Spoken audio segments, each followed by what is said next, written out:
Hello friends. हम हमेशा मिलते रहते हैं और किसी ना किसी नए टॉपिक पे बात करते रहते हैं।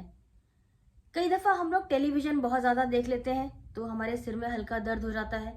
कई दफ़ा कंप्यूटर स्क्रीन पे ज़्यादा वक्त बिता लेते हैं तो भी कई दफ़ा हेडेक हो जाता है। या कई दफ़ा ट्रैवल कर लेते हैं तो कई दफ़ा सर में हल्का दर्द शुरू हो जाता है। लेकिन दोस्तों, कई लोगों को यही हल्का दर्द कब भयंकर रूप ले लेता है पता नहीं चलता। ये धीरे धीरे बढ़ता है।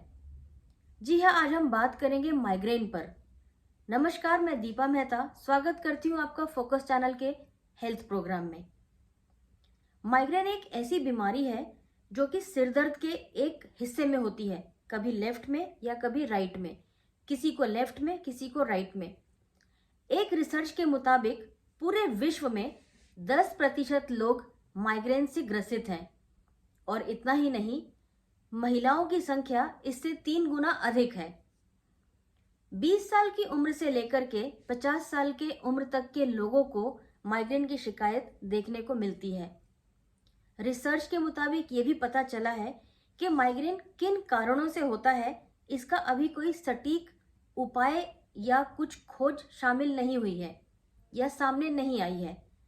लेकिन फिर भी इसके सिम्टम्स कुछ हमें खुद ही पहचानने पड़ते हैं, जो कि डॉक्टर्स भी बताते हैं। कई लोगों को ब्रेकफास्ट देर से करने से या भूखे पेट रहने से एसिड बनता है और उनका सिर दर्द होने लगता है।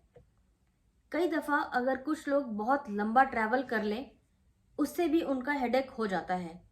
कई दफ़ा लोगों की नींद अगर डिस्टर्ब हो, वो जितने घंटे की भी नींद लेते हैं और अगर वो नींद पूरी तरह से वो नहीं ले पाए हैं तो भी उनका सिर दर्द बढ़ जाता है। कई महिलाओं को पीरियड्स के दौरान सिर दर्द होता है और कई दफ़ा ये सिर दर्द बढ़कर माइग्रेन का रूप ले लेता है। दोस्तों, माइग्रेन एकदम अचानक ही नहीं हो जाता। जब हम कभी हल्के सिर दर्द से ग्रसित होते हैं और उसको अवॉइड करते हैं, या जिन कारणों से हमें वो सिर दर्द हो रहा है, जब हम उन कारणों को बार बार रिपीट करते हैं तो ये सिर दर्द माइग्रेन का रूप ले लेता है। सिर दर्द हल्का होता है। सिर का दर्द दोनों तरफ हो सकता है, पूरे सिर में हो सकता है। आप कई दफ़ा सिर दर्द में अगर अपने सर को कस के बांध लें या हल्का फुल्का मालिश कर लें या हल्की मेडिसिन ले लें तो आराम पड़ जाता है। लेकिन जब यही सिर दर्द माइग्रेन का रूप ले लेता है तो इससे आपको कोई फ़ायदा नहीं होगा। माइग्रेन अक्सर के जिन लोगों को होता है उनके कुछ सिम्टम्स होते हैं और उन सिम्टम्स को उन व्यक्तियों को खुद ही पहचानना पड़ता है। जैसे कि मैंने आपको बताया कि भूखे पेट ना रहें, टाइम पे आप अपना ब्रेकफास्ट लंच डिनर करें, नींद पूरी लें, अल्कोहल अवॉइड करें, स्मोकिंग भी अवॉइड करें। अल्कोहल और स्मोकिंग से भी सिर दर्द होता है, क्योंकि जो माइग्रेन के पेशेंट होते हैं इनका सिर दर्द हल्का शुरू होता है, लेकिन ये अगर उस टाइम पे इसको ट्रीट ना करें तो फिर ये माइग्रेन में बदल जाता है और बहुत तेज सर दर्द हो जाता है। कई दफ़ा लोगों को स्मेल से भी सर में दर्द हो जाता है। लोगों के घरों में जैसे खाना बनता है, तड़का लगता है, या किसी खास किसी चीज़ की जैसे प्याज की स्मेल या हींग की स्मेल कई दफ़ा कई लोगों को सूट नहीं करती और माइग्रेन का दर्द शुरू हो जाता है। इसी तरीके से कई लोग बहुत लाउड में रहते हैं या बहुत तेज़ म्यूज़िक सुनते हैं या कभी कोई पार्टी में जाते हैं, कोई मूवी देखते हैं, तो भी कई दफ़ा उनका सिर दर्द छिड़ जाता है। माइग्रेन के मरीज को कभी भी हल्के सिर दर्द को होने पर भी अनदेखा नहीं करना चाहिए, क्योंकि यही हल्का सिर दर्द बढ़ करके इतना बढ़ जाता है कि माइग्रेन का रूप ले लेता है। माइग्रेन के जब बहुत तेज सर दर्द होता है तो उस समय भी हर मरीज का अपना अपना एक दर्द का भी पैमाना है। कई कई वजह है, या कई लोगों को जैसे दर्द में सर दर्द में वोमिटिंग भी होती है। कई लोगों को आवाज़ अच्छी नहीं लगती, कई लोगों को अंधेरा अच्छा लगता है, रोशनी से बहुत चिढ़ होती है। कई लोगों को किसी से बात करने का मन नहीं होता। कई दफ़ा माइग्रेन किसी के लेफ्ट साइड में होता है, किसी के राइट साइड में होता है। माइग्रेन अक्सर के जब बिल्कुल अपनी चरम सीमा पे पहुंच जाए तो उस टाइम पे आपको मेडिसिन लेनी ही पड़ती है। उस टाइम पे कोई ट्रीटमेंट दूसरा जैसे घरेलू या हल्का फुल्का कम फायदा करता है। और माइग्रेन का अटैक आने पर कम से कम मरीज के 3 दिन खराब हो जाते हैं। 3 दिन तक उसको हल्का पेन रहता है, बॉडी पेन रहता है, ड्राउजीनेस रहती है, किसी काम में मन नहीं लगता। अब दोस्तों ऐसे में क्या करें जब हमें पता है कि हमें माइग्रेन है और हमें जिन भी कारणों से माइग्रेन का पेन होने का या शुरू होने का संभावना है हम उसको अवॉइड करें।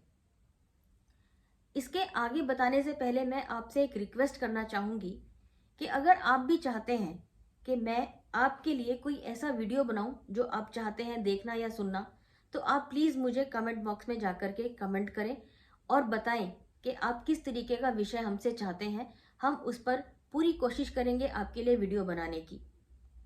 तो दोस्तों आज हम बात कर रहे हैं माइग्रेन के ऊपर। माइग्रेन के दर्द में अक्सर के मेडिसिन से ही ठीक होता है, इसका कोई परमानेंट कोई इलाज नहीं है। बस ये है कि आप उन चीज़ों से बचें, परहेज करें। कई दफ़ा माइग्रेन कुछ लोगों को कुछ खास चीज़ खाने से भी हो जाता है। अब हम बात करते हैं कुछ ऐसी चीज़ों की जो माइग्रेन को दर्द में आपको आराम दिलाने में हेल्प करती है। दालचीनी की आप चाय पी सकते हैं, इलायची की चाय पी सकते हैं, गुड़ घी का अगर आप इस्तेमाल करते हैं तो ये माइग्रेन में आपको रिलीफ देती है। ऐसा ही एक आयुर्वेद में गुण बताया गया है कि आप कपूर का एक टुकड़ा ले लें, बिल्कुल चने के बराबर का, और एक कढ़ाई में घी डालकर उसमें गुड़ डाल दें और उसके अंदर वो जो कपूर का दाना है चने के बराबर का, उसको डाल करके उसको हलवे की तरह भून करके बिल्कुल हलवे की तरह बना लीजिए। लेकिन ये हलवा आपको रात को 3-3:30 बजे के करीब खाना है। 3-3:30 बजे से लेके 4 बजे के बीच में खाना है। और इसके बाद आपको 1.5 घंटे तक कंबल ओढ़कर सोना है। चाहे मौसम कोई भी हो, सर्दी गर्मी बरसात कोई भी मौसम हो, आपको 1.5 घंटे तक कंबल ओढ़ करके सोना है।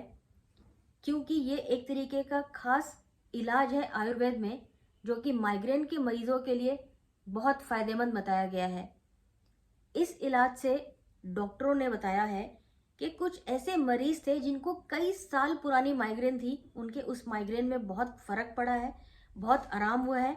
इवन जो वो काम पहले नहीं कर पा रहे थे इस डर से कि हमें माइग्रेन का पेन शुरू ना हो जाए, वो काम भी वो धीरे धीरे करने लगे हैं। जैसे कि थोड़ा मूवी देखना, म्यूजिक सुनना या घूमना फिरना, इस तरीके की चीजें। इसके अलावा दोस्तों आप नियमित रूप से अपनी गर्दन की एक्सरसाइज जरूर करें और योगा करें।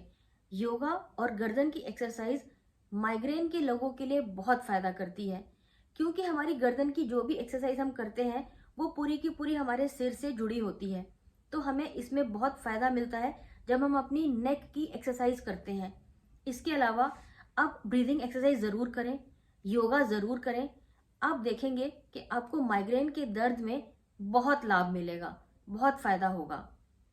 दोस्तों अगर आपको ये वीडियो अच्छी लगी हो तो आप प्लीज़ इसको शेयर करना, लाइक करना और मेरे चैनल को सब्सक्राइब भी करना। अगली बार हम कुछ और खास लेकर आएंगे आपके लिए। तब तक के लिए हमें दीजिए इजाज़त। Thank you.